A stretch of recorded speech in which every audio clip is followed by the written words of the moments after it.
¿Qué tal, amigos? Bienvenidos a una noche más de capítulo de Escalofríos, un lugar en donde ustedes nos cuentan sus historias que parecen ser increíbles, sacadas de una película de terror, pero que sabemos que son ciertas y quieren compartir con nosotros.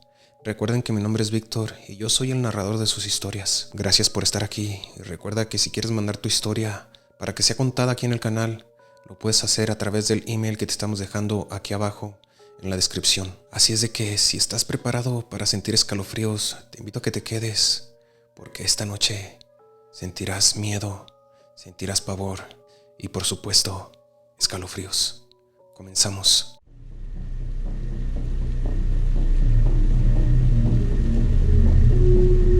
Esta historia nos la envía Ricardo.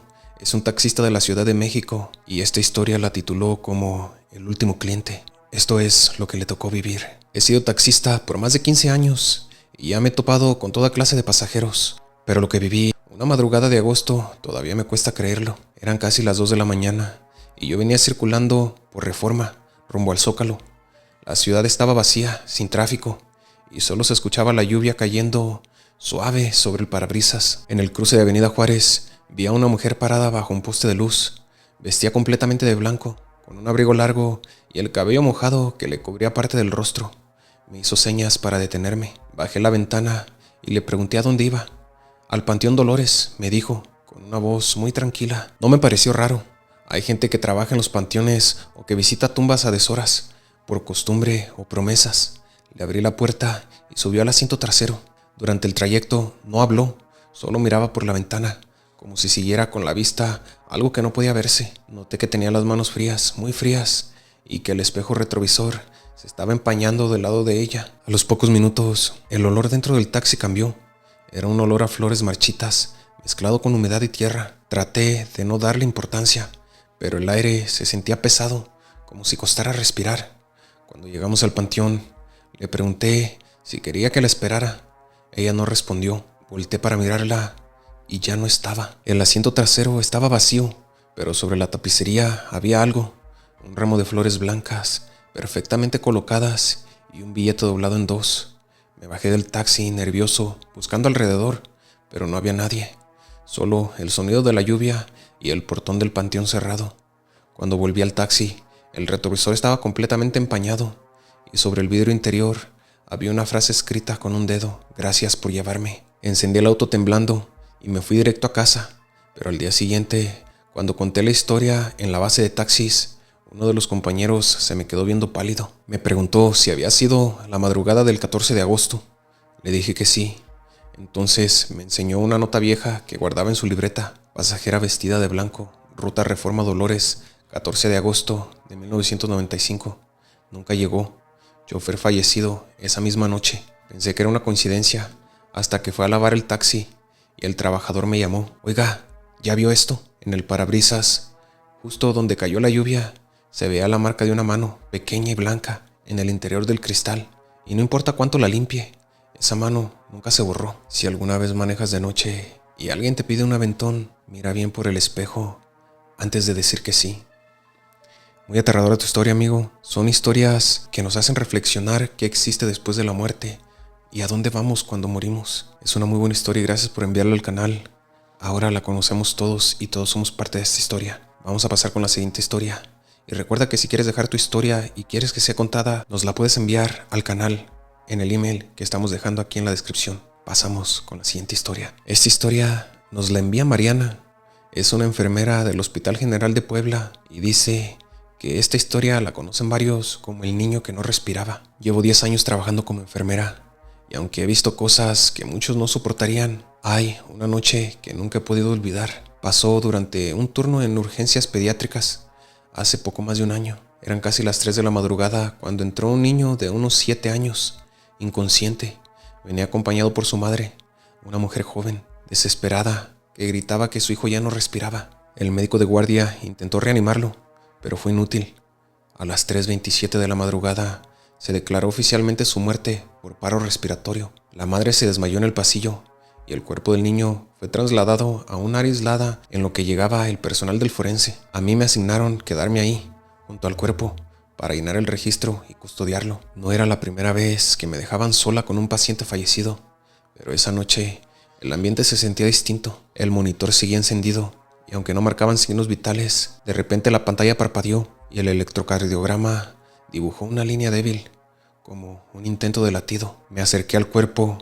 El niño tenía los ojos entreabiertos y entonces lo escuché. Con una voz bajita, casi como un suspiro, dijo: «No los dejes entrar». Retrocedí de golpe, mirando a todos lados. No había nadie más en la sala. Pensé que era mi mente jugándome una mala pasada, pero el niño abrió los ojos por completo. Eran completamente negros. El monitor empezó a sonar sin sentido, con números que subían y bajaban como si estuviera midiendo algo que no era humano. Luego, todas las luces del área se apagaron al mismo tiempo. Solo quedaba encendido el foco de emergencia del pasillo. Y ahí, a contraluz, vi 3 siluetas delgadas, de color oscuro, paradas frente a la puerta de cristal. No se movían, no respiraban, solo observaban. Intenté abrir la puerta para salir, pero no se movía, estaba como sellada.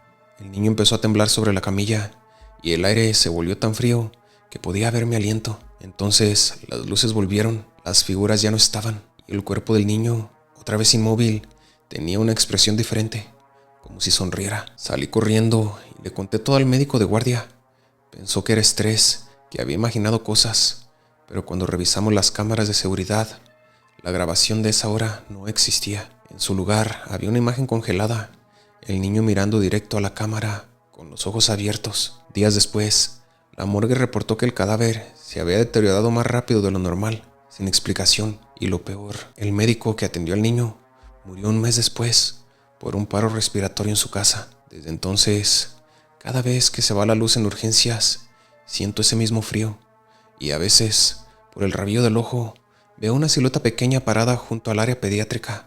Solo una, la del niño, que no respiraba. Si alguna vez trabajas en un hospital y escuchas a alguien hablar cuando ya no debería de hacerlo, no contestes. Es muy impactante tu historia, más porque se trata de un infante. Dicen que cuando las cosas paranormales pasan con los infantes, algo muy malo está sucediendo. Y creo que esto fue el caso. Esperamos que te encuentres bien y gracias por compartir tu historia y liberarte de eso que cargabas tú sola. Ahora todos cargamos con esto. Gracias por tu historia y espero que estés bien. Pasamos a la siguiente historia. Hola escalofríos, mi nombre es José Luis y esta historia te la envío desde Los Mochis, Sinaloa. Esta historia la titula como El túnel del Canal Viejo. Soy originario de Los Mochis y de joven solíamos salir con mis amigos a grabar videos para redes.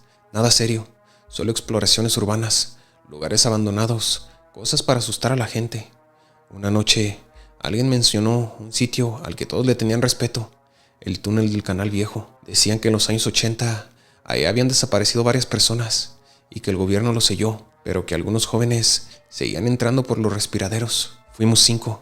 Llevamos linternas, cámaras y celulares para grabar. Llegamos pasada la medianoche. El túnel estaba escondido entre maleza, con la entrada medio tapada por tierra y ramas. Desde el primer paso, el aire era distinto, húmedo, pesado y con olor a óxido. Las paredes estaban cubiertas de mojo y el agua goteaba desde arriba con un sonido que se repetía, constante. Grabábamos y hacíamos bromas, pero conforme avanzábamos, todos empezamos a sentirnos incómodos. Había marcas en las paredes, como arañazos, y algunos números escritos con pintura roja. Uno de mis amigos, Chuy, dijo que eso lo hacían pandillas, pero ninguno de nosotros habíamos visto pandillas meterse tan profundo ahí. Llevábamos casi 20 minutos caminando cuando escuchamos algo que no era goteo, un quejido humano, largo y bajo, como de alguien sufriendo. Apagamos las linternas y guardamos silencio. El sonido venía del fondo.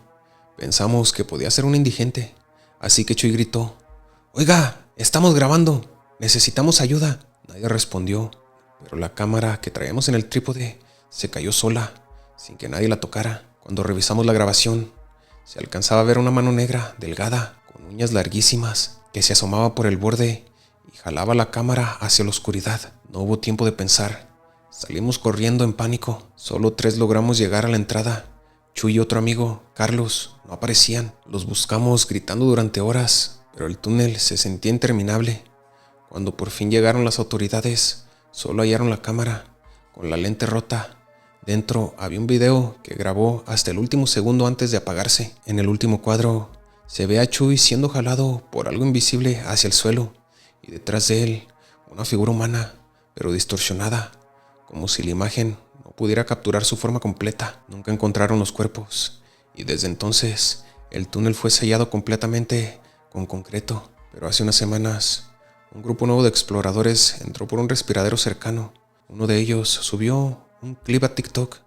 En el video se escuchaba un susurro casi inaudible antes de que todo se ponga negro. Subieron el volumen y lo analizaron. La voz decía nuestro nombre, la mía y la de mis compañeros. Y al última solo decía: bajen otra vez. Hay lugares que se sellaron por una razón, no porque estén abandonados, sino porque algo dentro todavía se mueve.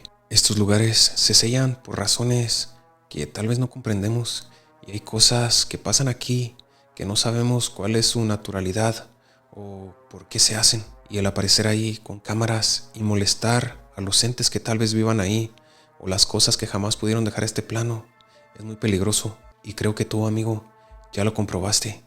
2 de tus amigos perdieron la vida y los que quedaron están siendo llamados a bajar otra vez. Creo que es mejor no jugar con este tipo de cosas. Estoy seguro de que ustedes aprendieron esa lección a la mala, perdiendo a 2 compañeros, pero hay personas que no experimentan en cabeza ajena y les tocará aprender de esta misma manera. Así es de que si pasan por una situación similar, recuerden esta historia. Lamento mucho tu pérdida, amigo. Y seguimos con la siguiente historia. Esta historia nos la envía Patricia G. desde Guadalajara, Jalisco. Dice que esto que vivió será muy imposible de olvidar. Después de divorciarme, renté un pequeño departamento en la colonia Independencia, en Guadalajara. Era un lugar antiguo, pero bonito. Piso de madera, techos altos y un baño con una cortina azul que llegaba hasta el suelo. Me mudé con mi hija de 5 años, Sophie. Ella parecía feliz, aunque desde la primera noche me dijo algo que me inquietó. Mientras la acostaba, me dijo: mami, la señora del baño me canta. Pensé que se refería a los vecinos. Las paredes eran delgadas y a veces se escuchaban las voces. Le dije que no pasaba nada y la dormí. Los días siguientes fueron normales, hasta que una madrugada, mientras revisaba mi celular en la sala, escuché una melodía muy suave proveniente del baño. Era una especie de canción de cuna. Fui a revisar, pero no había nadie. La cortina del baño se movía lentamente, como si alguien acabara de pasar detrás de ella. Encendí la luz. Solo ese olor a humedad y jabón viejo que ya empezaban a ser parte del lugar. A la mañana siguiente, Sophie estaba callada. Cuando le pregunté por qué, me dijo algo que me dejó helada. La señora me dijo que no te diga su nombre. No supe qué contestarle. Pasaron los días y cada vez que entraba al baño sentía que había alguien más. Un día decidí grabar con mi celular, solo para probarme a mí misma que era mi imaginación. Dejé el teléfono grabando en el lavabo, apuntando hacia la cortina, y me fui a la sala. Cuando revisé el video, vi algo imposible. Por unos segundos, la cortina se movió hacia adentro, y detrás de ella se distinguía una silueta humana. No era una sombra proyectada. La tele se deformaba, como si alguien respirara detrás. Corrí a revisar el baño, pero no había nadie, solo el celular grabando y un sonido leve que seguía escuchándose desde la regadera, un murmullo ahogado, como si alguien cantara bajo el agua. Esa misma noche decidí dormir con la puerta del baño cerrada, pero a las 3:11 de la madrugada escuché pasos claritos desde el pasillo. Cuando abrí los ojos, vi que la puerta del baño estaba entreabierta y del interior salía una luz tenue, como si alguien sostuviera una vela. Me levanté y caminé despacio. La cortina azul se movía otra vez, con la voz temblando. Dije: ¿Sophie? Nadie respondió, pero la cortina se levantó sola unos centímetros y pude ver 2 pies desnudos detrás. Grité y corrí a buscar a mi hija. Ella seguía dormida profundamente en su cama. Cuando regresé al baño, la cortina estaba quieta y sobre el espejo alguien había escrito con vapor: ahora te canta a ti. Desde entonces no dormimos ahí. Nos mudamos con mi hermana y días después el dueño del edificio me llamó para decirme algo. Antes de rentarme el departamento, una mujer se había quitado la vida en la tina, dejando el agua corriendo. El dueño tuvo que mandar sellar las regaderas, pero yo juro que nunca lo usé y aún así siempre olía a humedad. Dicen que hay lugares donde el agua guarda recuerdos, pero a veces también guarda voces. Se dice que nuestra energía, después de partir de este mundo, queda en el limbo o en el éter, por llamarle con algo más técnico. Y yo creo que esto es verdad. Hay personas o cosas que no se resignan a irse de este plano. Y creo que tú, amiga, viviste un caso de estos. Gracias por mandarnos tu historia Y creo que ahora te sentirás más libre sabiendo que muchos conocemos esta historia y somos parte de lo que a ti te pasó. Pasamos a la siguiente historia, amigos. Y recuerden que si les está gustando, me pueden regalar un like, un comentario o simplemente compartir con alguien que piensen que les gusta este tipo de historias. Pasamos a la siguiente historia. Hola, escalofríos. A mí me llaman Don Ramiro y soy campesino del ejido del Naranjo, Tamaulipas. Y esto fue lo que viví. Vivo en un ejido pequeño, rodeado de monte y naranjales. Aquí todos nos conocemos y la vida es tranquila hasta que el monte se calla. Mi abuelo decía que cuando el monte guarda silencio, algo anda mal. Y tenía razón. Todo empezó una noche de julio, hace como 2 años. Mi perro, que le llamo Tigre, comenzó a ladrar sin parar mirando hacia el monte, justo detrás del corral. Eran las 11 de la noche. Salí con la lámpara pensando que era algún animal, pero no vi nada. El perro seguía mirando fijo a la oscuridad, con los pelos del lomo erizados. Le grité para que se calmara, pero no me hizo caso. Y entonces lo escuché. Era un sonido raro, como si alguien arrastrara un machete sobre piedras. Iba y venía cada vez más cerca. Llamé a mi hijo, que dormía en el cuarto de atrás, y salimos los dos. El perro empezó a gruñir y a retroceder hasta esconderse bajo la camioneta. El monte, que siempre suena con grillos y ranas, estaba completamente mudo, en silencio. Ni el viento se movía. De pronto vimos un resplandor naranja detrás de los árboles, como si algo se quemara. Caminamos unos metros y sentimos un olor a pelo quemado.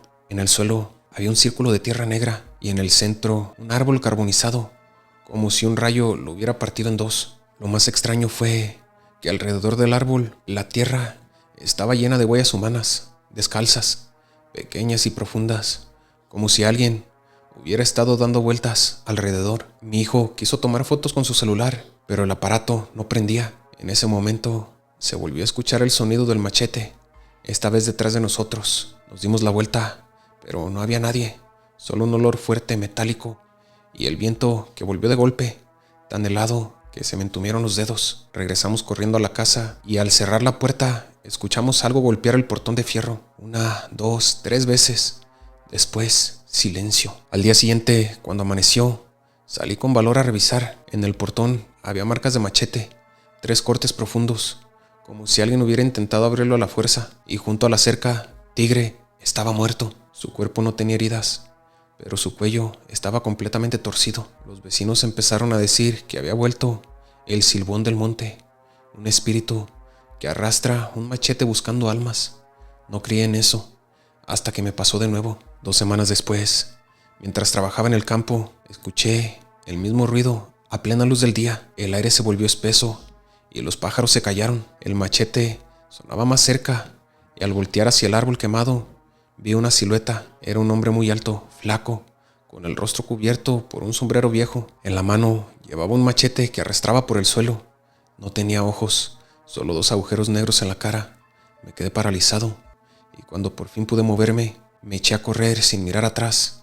Desde ese día, en el ejido, nadie sale después de las 10. Dicen que si escuchas el machete arrastrarse, lo mejor es no asomarte ni hablar, porque si lo haces, se lleva tu voz. En los pueblos hay silencios que pesan más que los gritos, y cuando el monte calla es porque alguien lo está escuchando. Esta historia sí está algo impactante, muy escalofriante, y que si son cosas que puedes ver a la luz del día y son entes que vuelven después de tiempo. Se dice que son demonios que vienen a culminar con cosas que no pudieron hacer y por eso este ciclo se repite. Muy escalofriante tu historia, gracias por mandarla. Espero que esto no se vuelva a repetir y que todos, tú y tu hijo, hayan salido bien y también las personas de tu pueblo. Esto fue todo por el día de hoy, amigos. Espero les haya gustado. Recuerden que nos pueden mandar su historia al canal aquí en el email que les estaremos dejando en la descripción de este video. Recuerden que mi nombre es Víctor. Este fue otro episodio de Escalofríos, donde ustedes nos cuentan lo que pasaron, cosas escalofriantes, paranormales, cosas que tal vez muchos pensarían que son increíbles, pero recuerden que la verdad supera la ficción. Gracias por estar aquí y nos vemos en el siguiente video de Escalofríos.